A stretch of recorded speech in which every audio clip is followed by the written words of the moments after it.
Gloire à Dieu. Amen. Ça va, Monique? Oui, je suis très émue de votre ferveur à tous et je suis touchée. Amen. Que le Seigneur te bénisse, que le Seigneur te fasse du bien. Prenez avec moi Luc, chapitre 23, verset 23.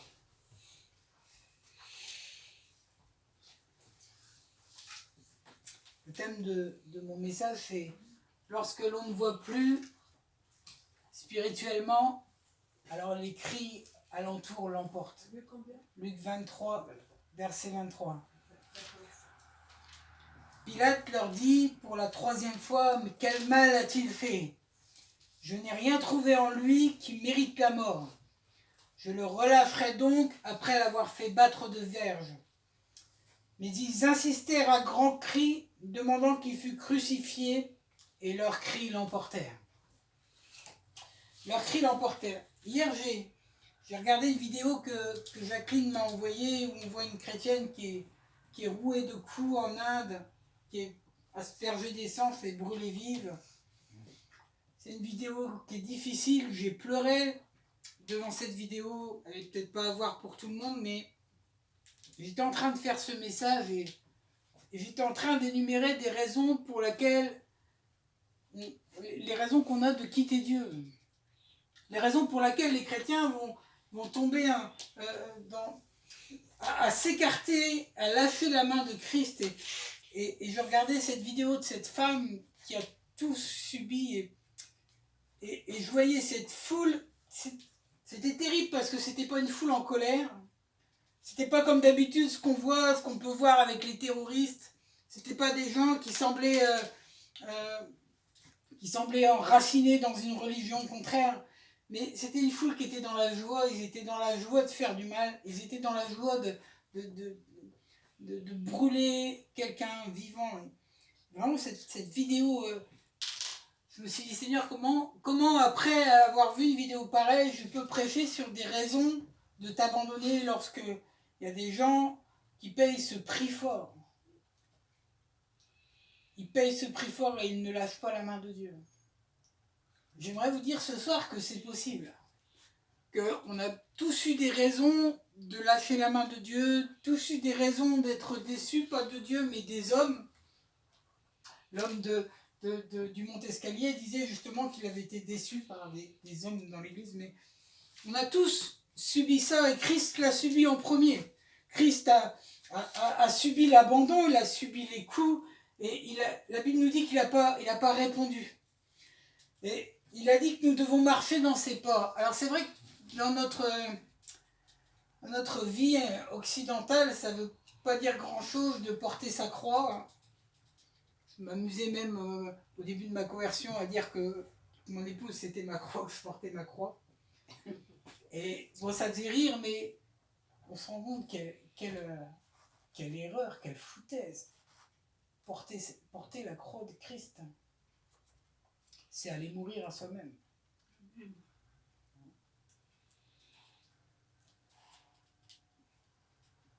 Ils insistèrent à grands cris, demandant qu'il fût crucifié, et leurs cris l'emportèrent. On a vu quelque chose comme ça au début du mouvement des Gilets jaunes, où les cris du peuple ont finalement fait plier un président qui n'en avait pas l'intention au départ. Le mouvement des Gilets jaunes, parce qu'ils ont crié, parce qu'ils ont fait, le président a entendu, ça n'a pas suffi et ils ont fait, il a vu et il s'est dit il va falloir faire quelque chose. Je me rappelle il y a longtemps déjà, lorsque le Premier ministre Raffarin avait voulu mettre en place le CPE, un contrat pour les jeunes ont monté dans la rue et M. Raffarin avait déclaré sur la une que c'était pas la rue qui commandait. Sauf que quand la rue s'est levée, quelques jours après, il a dû abandonner le contrat CPE. Les cris l'emportèrent. Ce soir, le thème de cette petite méditation, c'est que lorsque l'on perd de vue la vision spirituelle. Alors tous les cris autour nous emportent. Pilate n'était pas un homme facile, c'était pas un homme gentil ou compréhensif, c'était pas comme nos députés ou nos gouverneurs ou notre président ou nos sénateurs. Non, c'était un homme de sang. C'était un homme qui ne se laissait pas convaincre facilement. Et sa décision, il l'avait résolue en lui-même. Sa femme avait vu en songe qu'il devait libérer Jésus et qu'il était juste. Et sa décision, il avait résolu de faire libérer Jésus. Mais la pression de ceux qui l'entouraient, la crainte d'une crise politique, la peur de ce que pourrait bien penser César s'il ne réussissait pas à calmer ce petit troupe de pharisiens, ont fait flancher cet homme pourtant réputé pour être quelqu'un d'intransigeant. C'était quelqu'un de cruel, Pilate. Et il y a des exemples dans la parole de Dieu d'hommes et de femmes pourtant bien intentionnés, mais où une contrainte extérieure, une pression, des cris, des regards sur leur situation vont faire qu'ils vont prendre une mauvaise décision. Prenez avec moi, je vais vous faire lire la parole ce soir. Prenez avec moi 1 Samuel 13, au verset 6.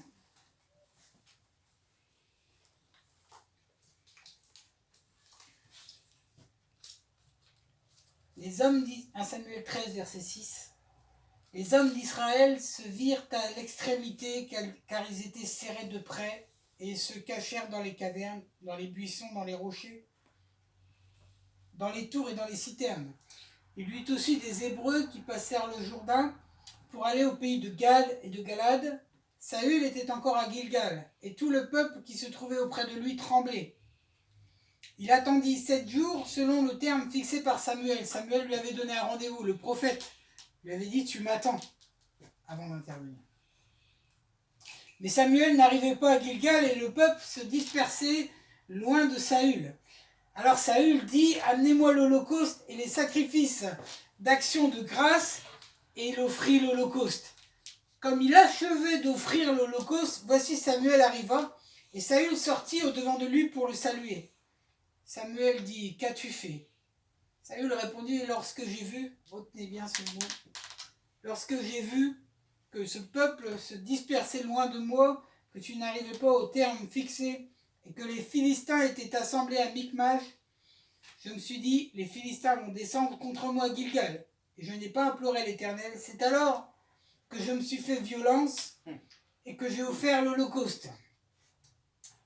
Samuel dit à Saül, tu as agi en insensé, tu n'as pas observé le commandement que l'Éternel ton Dieu t'avait donné.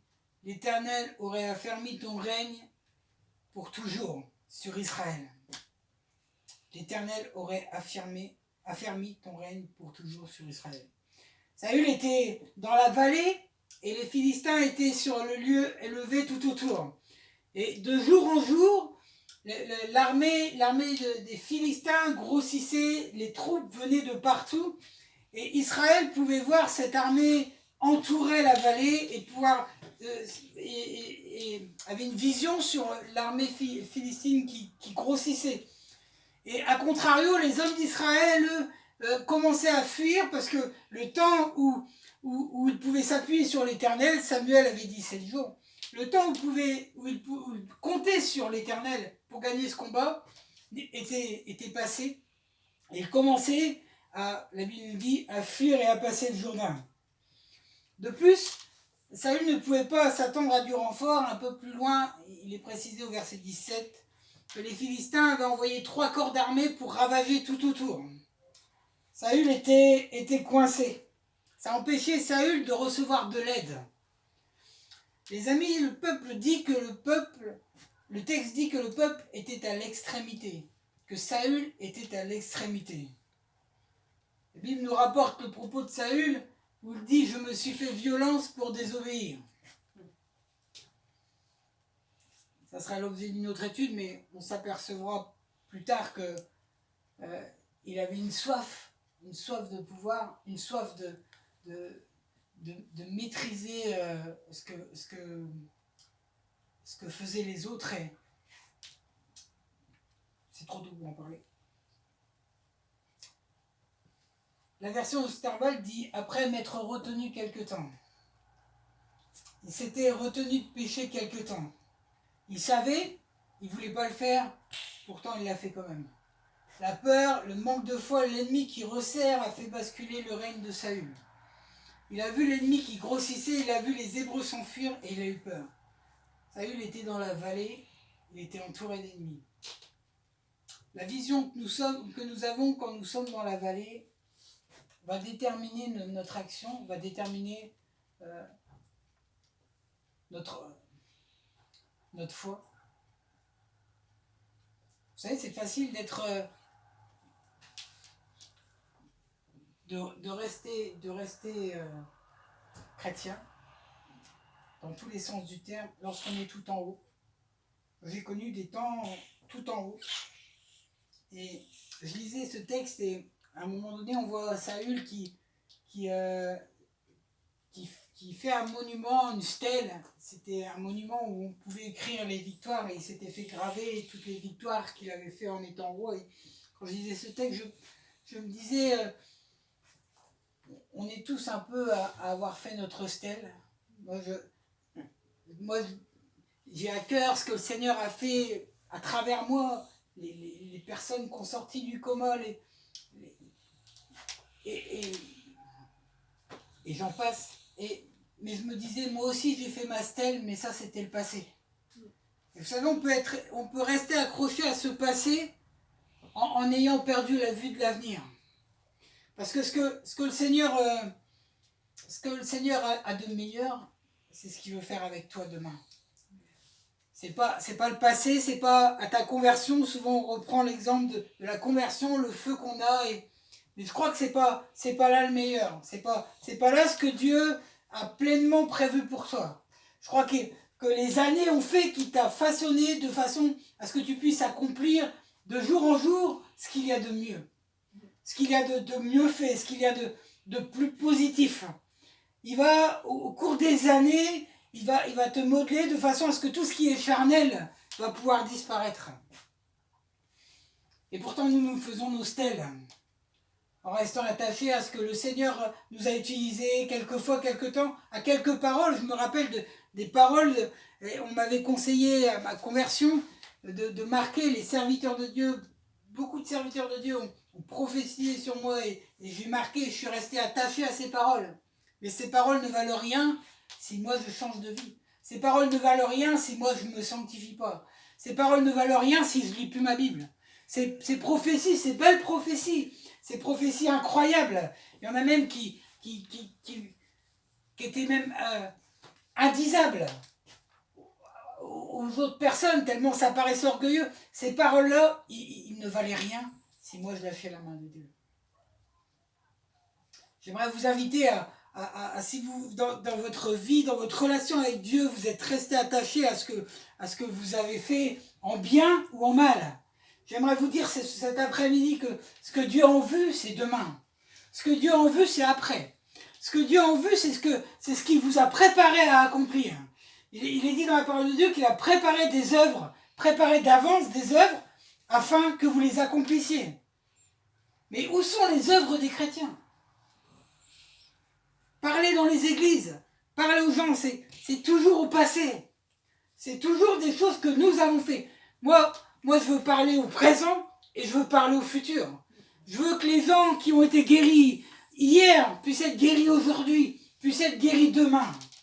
Je veux que l'onction que Dieu m'avait donnée hier, elles sont encore plus grandes aujourd'hui et je prie pour qu'elles soient encore plus grandes demain. Parce que, les œuvres que Dieu a préparées d'avance pour toi, tu les vivras demain. Tu les vivras aujourd'hui. Mais les œuvres qui sont passées, c'est plus celles qu'il a préparées pour toi. Ils sont passés. C'était des œuvres qui te contenaient à ce moment-là, qui te convenaient. Elles étaient taillées pour toi. Elles étaient taillées pour ta foi. Elles étaient taillées pour ta disponibilité. Elles étaient taillées pour le temps que tu avais à consacrer à l'Éternel. Mais la vie va faire en sorte que ces choses-là ne te correspondent plus. Vous savez, nos œuvres, les œuvres que Dieu a préparées, elles sont taillées pour nous. Et si on veut essayer de rentrer dans les œuvres que Dieu nous avait préparées il y a 20 ans, Elles ne nous correspondent plus. Et si aujourd'hui, vous voulez rentrer dans les œuvres que Dieu a préparées pour dans 20 ans, vous n'y arriverez pas. Et vous serez déçus.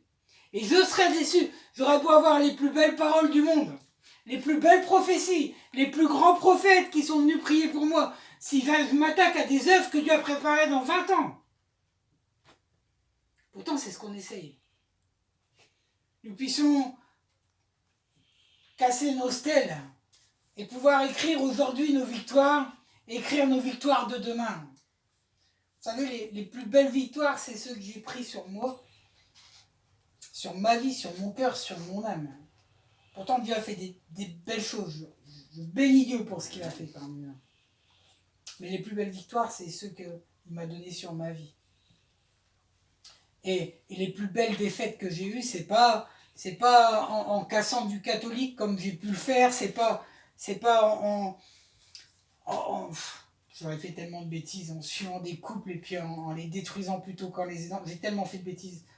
Mais les plus belles défaites que j'ai eues, c'est dans ma vie, c'est dans mon cœur. La peur, le manque de foi, l'ennemi qui resserre a fait basculer le règne de Saül. Il a vu l'ennemi qui grossissait, il a vu les Hébreux s'enfuir et il eut peur. J'aimerais te demander quelle vision tu as de ce qui t'entoure. Est-ce que Dieu est devenu quelqu'un d'éloigné, quelqu'un qui n'a plus la vision, quelqu'un qui n'est plus près de toi? J'aimerais te demander cet après-midi si Dieu est toujours au contrôle de ta vie, au contrôle de tes actions, au contrôle de tes pensées. Est-ce que lorsqu'il arrive quelque chose, tu penses d'abord à Dieu et après à la chose? Est-ce que lorsque tu as une difficulté, tu penses déjà que Dieu est au contrôle de cette difficulté? Parce que si nous ne faisons pas ça, alors cette difficulté va prendre de l'ampleur. Si lorsque la difficulté arrive, nous ne savons pas discerner Christ dans cette difficulté elle va être insurmontable. Vous savez, cette femme que j'ai vue brûler vive, vous auriez pu tout lui prendre, d'ailleurs c'est ce qu'ils ont fait. Elle, tout ce qu'elle voyait, c'était la croix de Christ. Quand Étienne a été lapidé, sa dernière vision, c'était le trône de Christ. Amen. Et il a pu s'écrire. Vous savez, la lapidation en Israël, c'était pas rose. C'était vraiment une mort terrible. Et lorsqu'il prenait les pierres, on met longtemps à mourir avec des pierres. Et lorsqu'il prenait les pierres, que ça fracassait le crâne, sa dernière parole était: Père, pardonne-leur ce péché. Ne leur impute pas ce péché. Non, ça c'est Christ. Il a repris les paroles du Christ. Ne leur impute pas ce péché. Amen, vous vous rendez compte? Et combien de fois nous sommes découragés pour des mauvaises nouvelles, pour une lettre qu'on a ouverte, qu'on n'était pas préparé à ouvrir, pour un frère qui nous déçoit. Combien j'ai rencontré de frères et sœurs qui me disaient: oh, j'y parle plus parce qu'il me dit pas bonjour et tralali, tralala. Quand je regardais cette vidéo, je pleurais, je disais: Seigneur, mais combien je suis futile, combien on est futile.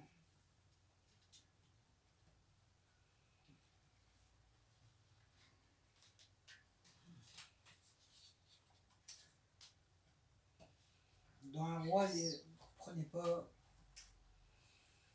Le lendemain matin, le serviteur de l'homme de Dieu se leva et sortit. Voici une troupe entourait la ville avec de la cavalerie et des chars. Et le garçon d'Élisée lui dit: Hélas, mon Seigneur, que ferons-nous? C'est dans 2 Rois 6,14. Et Élisée dit: Ne crains pas, ceux qui sont avec nous sont plus nombreux que ceux qui sont avec eux. Et Élisée pria en disant: Éternel, je te prie, ouvre ses yeux et qu'il voie. Et l'Éternel ouvrit les yeux du garçon et il vit. Et voici, la montagne était pleine de chevaux et de chariots de feu tout autour d'Élisée. Et comme les Syriens descendaient vers lui, Élisée pria l'Éternel et dit: Frappe, je te prie, cette nation d'aveuglement. Il les frappa d'aveuglement selon la parole d'Élisée. Élisée leur dit: Ce n'est pas ici le chemin, ce n'est pas ici la ville. Suivez-moi, je vous conduirai vers l'homme que vous cherchez. Et il les conduisit à Samarie. Et quand ils furent arrivés à Samarie, Élisée dit: Éternel, ouvre-leur les yeux et qu'ils voient. Et l'Éternel ouvrit leurs yeux et ils dirent. La vision que nous avons lorsque nous sommes dans la vallée n'est pas la même que lorsque nous sommes dans les hauteurs. Élisée va ouvrir de bon matin sa porte et son serviteur va être à ses côtés. Et j'imagine peut-être encore avec son petit déjeuner dans la bouche. Et là, il va s'arrêter par une vision qui apporterait l'horreur. Les Syriens, c'était un peuple barbare qui tuait femmes, enfants et nourrissons. Et ils étaient entourés de Syriens. Et là, le serviteur de Dieu va dire une phrase, il va dire « hélas ». On peut le traduire aussi par « malheur ». Ça veut dire « malheur à nous ». Et quand il dit « que ferons-nous », c'est « nous ne pourrons rien faire ». Il a été submergé par cette vision, il a été arrêté. Et sur sa difficulté, regardez comment la parole insiste sur la vision, sur la manière de voir. Ça concerne vraiment tout ce passage sur les 3 versets. Il y a 11 fois la notion de voir, d'ouvrir les yeux, d'aveuglement. Comme si, sur 3 versets, comme si Dieu faisait un focus sur cette notion. L'Esprit de Dieu a voulu arrêter le lecteur lambda sur un point important. Et il ne veut pas que nous passions à côté, je dirais sans le voir, si j'ose dire. La vision est vraiment le thème primordial, la vision d'Élisée est vraiment le thème primordial dans ces 3 versets, 11 fois dans ces 3 versets. Lorsque ce serviteur va se voir entouré d'ennemis, il va dire à Élisée, hélas, malheur à nous. Il est en train de faire un constat, il est en train de regarder les choses naturelles. Vous savez, les gens du monde nous disent souvent je crois ce que je vois. Et on me l'a souvent dit, on vous l'a sûrement dit également, je crois ce que je vois. Et nous, on passe un certain temps à leur expliquer que on croit au vent, mais on voit ses effets, mais qu'on ne voit pas le vent. Enfin, on a tout un baratin un peu évangélique pour expliquer ce qu'est la foi, mais quand on regarde bien, on n'est pas beaucoup différent d'eux. Quand un homme du monde nous dit « je crois ce que je vois », moi j'aimerais pouvoir lui dire « moi je crois ce que je vois pas ». Pourtant, il faut quand même être un peu honnête. C'est que quand on est malade, qu'on a la maladie, on ne croit pas encore qu'on est guéri. Il faut être un peu honnête lorsqu'il y a un tremblement de terre, un typhon, qu'on rentre, qu'on arrive, que sa maison est en déchéance. Forcément, on croit ce qu'on voit. Lorsqu'on est trahi par un frère, par une sœur, on croit ce qu'on voit. Les amis, souvent on a un langage avec les gens du monde un peu trop spirituel, sans vraiment l'être. Et ce que va faire Élisée est important. Il va dire, l'Éternel, je te prie, ouvre ses yeux pour qu'il voie. Et l'Éternel va devoir faire un miracle pour que le serviteur de Dieu puisse avoir une vision spirituelle sur ce qui se passe, sur les alentours. J'aimerais ce soir que nous puissions prier pour que nous n'ayons pas besoin d'un miracle pour pouvoir voir Dieu là où il est. Que nous n'ayons pas besoin d'un miracle pour pouvoir voir Dieu agir. Pour pouvoir, lorsqu'il y a un accident, pouvoir voir Jésus-Christ qui a promis qu'il est avec nous tous les jours, pouvoir le voir nous tenir la main, pouvoir le voir dans la maladie. Vous savez, il y a notre pasteur dimanche dernier qui a dit, et j'ai bien aimé, qui a dit que la maladie, souvent les chrétiens disaient « ma maladie ». Et il disait avec raison qu'il n'y a rien à toi dedans. C'est pas ta maladie. Et il disait la maladie, elle peut traverser ta vie, mais c'est pas ta maladie. Et je crois qu'une maladie peut traverser notre vie sans qu'on lâche la main de Jésus. Je crois qu'à travers la maladie, on peut voir Jésus. Vous savez, l'aveugle Bartimée, tout en étant aveugle, quand il a su que Jésus passait, il a crié, il a jeté son manteau d'aveugle, son manteau de mendiant. Il avait cette vision spirituelle, pourtant il était aveugle. Éternel, je te prie, ouvre ses yeux pour qu'il voie. Et vraiment, Seigneur éternel, ouvre nos yeux pour que nous voyions. Amen. Et si ce soir nous pouvions décider ensemble de croire à la parole de Dieu, de croire simplement ce que dit Dieu. Vous savez, souvent on parle de ce miracle en disant que Élisée avait la vision du monde spirituel. Moi, je ne crois pas qu'il avait la vision spirituelle. Nulle part il est dit que l'Éternel toucha Élisée et qu'il ait eu cette vision. Vous savez pourquoi? Parce que Élisée n'en avait pas besoin. Parce que Élisée connaissait l'Éternel. Nulle part il est dit que Dieu avait fait comme pour ce serviteur, lui avait ouvert les yeux. Et il ne vivait pas en permanence les yeux ouverts sur le monde spirituel. Il connaissait Christ. Il connaissait Dieu. Il connaissait la puissance des anges. Il savait qui il servait. Amen, que nous n'ayons pas besoin d'un miracle. Merci Seigneur pour... c'est arrivé que ceux qui ont eu les yeux ouverts sur le spirituel, mais souvent ils ont regretté. J'ai vu quelques livres sur ceux qui avaient ce don. C'est terrible pour eux, parce qu'ils voient tout ce qui est satanique tout autour d'eux, et c'est vraiment... C'est une vision que j'avais demandé quand je me suis converti, mais où j'ai dit à Dieu, c'est pas la peine. Garde. Oui, il voyait le monde spirituel, mais au travers des yeux de la foi. Il connaissait Dieu, il croyait en sa parole. Qu'est-ce que nous décidons de croire? Vous savez, on peut croire les radios, on peut croire les scanners, on peut croire les ordonnances des médecins qui nous disent que nous serons infirmes à vie. On peut croire que nous serons stériles, que nous n'aurons jamais d'enfants parce qu'un médecin nous l'a dit. On peut croire qu'on va passer par Alzheimer parce qu'on a plus de risques, parce qu'on est un facteur risque. Mais aussi, et j'en passe, mais aussi, on peut croire à ce que la Bible dit. Je ne lâcherai jamais ta main. Je serai tous les jours avec toi. Alléluia. Amen. Je serai tous les jours avec toi. Les attestations de la NPE peuvent nous dire que ce sera difficile de trouver un travail. Moi, j'aimerais te dire, il suffit que Jésus dise un mot.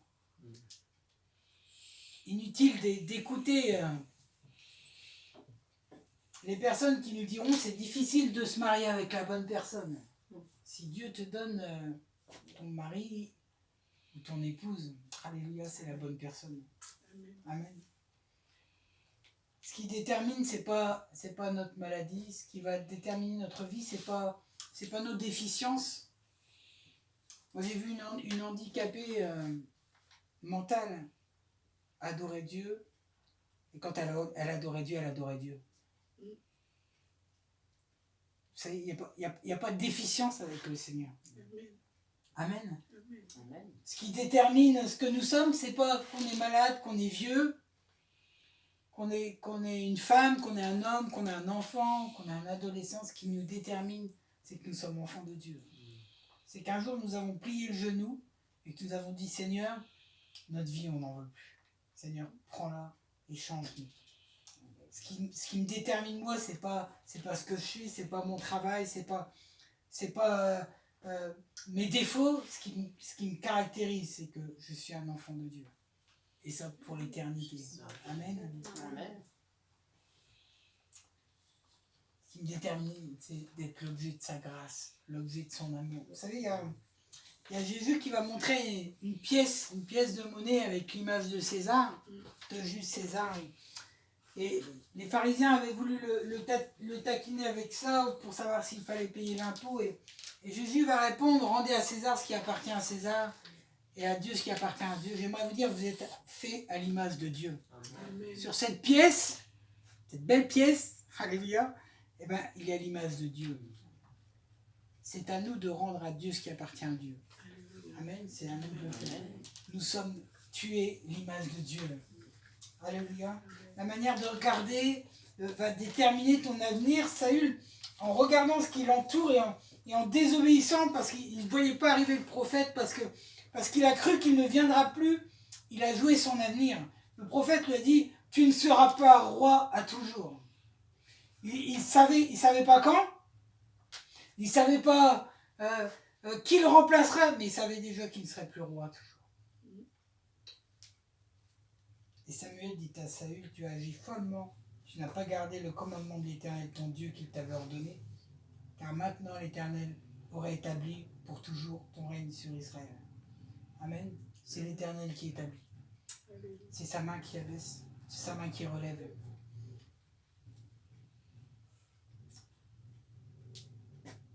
Il est dit au verset 15, un constat du fait qu'il ait péché, qu'il a perdu sa royauté. Il y a un constat au verset 15, il est dit, et Samuel se leva et monta de Gilgal à Giba, de Benjamin, et Saül dénombra le peuple qui se trouvait avec lui, environ 600 hommes.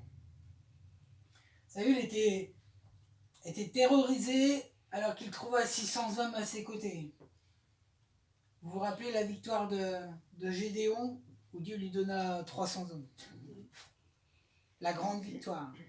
Quand Gédéon a vu ce pain qui roulait, enfin, l'homme qui l'espionnait a vu ce pain qui roulait en songe dans le camp de l'ennemi, et que le pain qui roulait en songe avait dévasté le camp de l'ennemi. Ce pain, c'est Jésus-Christ. Ce pain qui roule sur ton ennemi, quand tu as la vision de Dieu, ce pain qui roule, c'est Jésus-Christ. Il roule et il fait un chemin à travers l'ennemi. Amen. Saül a perdu, a péché, parce qu'avec 600 hommes, il n'a pas cru à la victoire. J'aimerais qu'on prenne un temps, quelques minutes, pour que nous demandions à Dieu de garder non plus une vision sur le passé, sur nos erreurs, sur nos bêtises. On en a tous fait, j'en ai fait beaucoup. Mais qu'on puisse regarder vers l'avenir, qu'on puisse regarder vers le présent, dire Seigneur, tu sais toutes choses, tu sais comment je suis. Seigneur, tu sais que ce passé, Seigneur, n'a pas toujours été glorieux. Oui, tu nous as utilisés chacun. Nous avons tous vécu des expériences. Chaque chrétien peut parler, Seigneur, des miracles que tu as accomplis dans leur vie, chacun. Seigneur, j'ai vu des grandes choses. Seigneur, mais j'ai aussi fait des grandes bêtises. Et Seigneur, je te prie, Seigneur, de m'ouvrir les yeux, non pas sur les stèles que j'ai construites un peu partout autour de moi, sur ces victoires qui sont gravées à vie. Seigneur, je veux te prier, Seigneur, pour le présent. Je veux te prier pour mon futur. Je veux te prier, Seigneur, que je puisse entrer dans les œuvres que tu as préparées d'avance. Je veux te prier pour mes frères et sœurs, Seigneur, qui eux aussi, Seigneur, doivent casser leurs stèles.